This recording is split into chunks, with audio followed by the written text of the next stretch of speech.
Avvalo assalomu alaykum, hurmatli mana shu davramiz qatnashchilari. Barchangizni Navruz bayrami bilan chin yurakdan san'atkorlar nomidan tabriklaymiz. Hamisha mana shunday go'zal davrada sizlar bilan ko'rishish, diydor ko'rishish va qo'shiq aytish bizlarga nasib qilsin. Hammangizni bayramingiz qutlug' bo'lsin. Marhamat.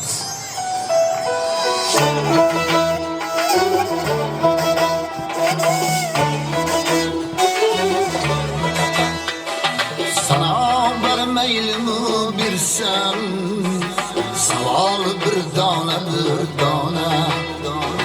boshimdan ketmayin qoldi, hayol bir dona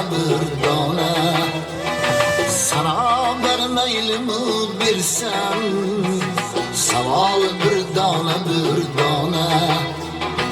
boshimdan ketmayin qoldi, hayol bir dona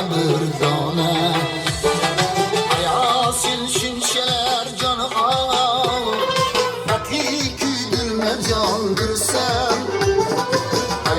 Sen şunşeler canı ağam, ati küydülme candırsam. Benim aşk benim aşık, hal bir dana benim aşk benim aşık, hal bir dana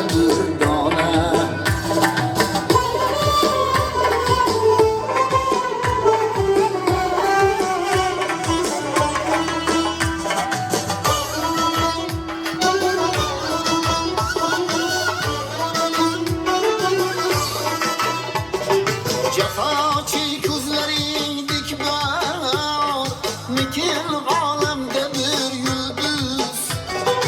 İgil gel kametinle hem, hilal bir dağla. Seni dik bir periveşni, nefer dik ihtimal ettim. Seni dik bir periveşni, nefer dik ihtimal ettim. İşitkili ihtimalım değil, tınal bir dağla. İşitkili ihtimalım değil, tınal bir dağla.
Cemalin köydellikin, cemal bir dana sana vermeylimi bilsem, savol bir dana